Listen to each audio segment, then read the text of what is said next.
Assalamualaikum warahmatullahi taala wabarakatuh. Saya Fatin Adlina dari IPG Kampus Ilmu Khas dan terima kasih saya ucapkan kepada saudara Muhammad Shuaib dari Kolej Tingkatan 6 Pra-Universiti Desa Mahkota.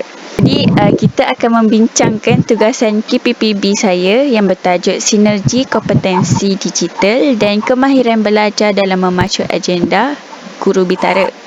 Jadi selamat datang ya saudara Shuaib.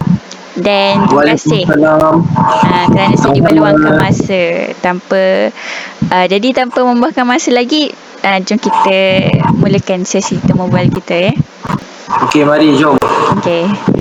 Baiklah, untuk soalan yang pertama, pada pandangan saudara, apakah cabaran utama seorang pendidik untuk bertindak sebagai ejen perubahan digital dan bagaimana pemanfaatan objek pembelajaran digital interaktif seperti Google Sites dapat membantu merangsang minat murid?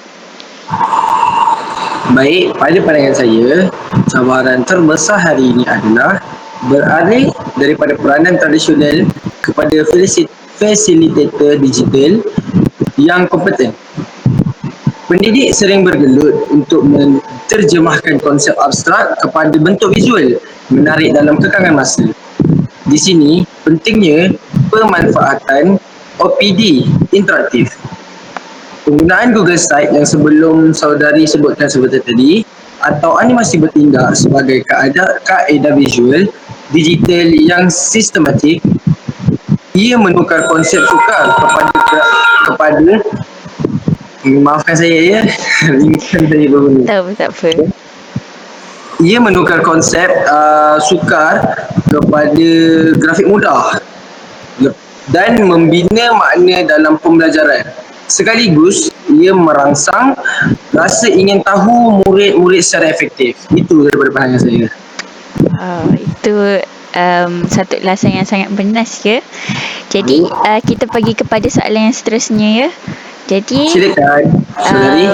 Selaras dengan aspirasi Rancangan Pendidikan Malaysia RPM, bagaimanakah kemahiran berfikir kritis murid dapat diperkukuh melalui elemen jaringan global atau perkongsian pintar? Okey, baik. Bagi melahirkan model insan yang kalis masa depan, kita tidak boleh mendidik murid secara teori sosial. Maafkan saya, secara terisolasi. Melalui perkongsian pintar dan juga digital global, murid berpeluang berkolaborasi dengan komuniti luar. Melalui interaksi ini, mereka dapat belajar menerima maklum balas yang positif dan konstruktif. Reflektif dalam maklum balas, inilah yang akan mengasah ketajaman pemikiran kritis mereka, membina strategi pembelajaran kendiri dan melengkapkan mereka dengan interaksi digital yang tinggi untuk mendepani realiti dunia yang sebenar. Itu daripada saya. Betul-betul.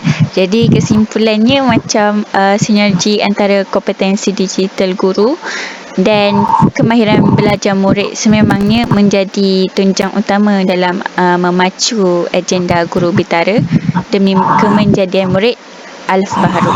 Jadi terima kasih banyak-banyak saya ucapkan kepada saudara Shuaib atas perkongsian ilmu yang sangat mendalam dan bermanfaat ini.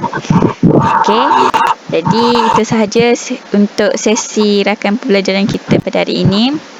Terima kasih. Sama-sama.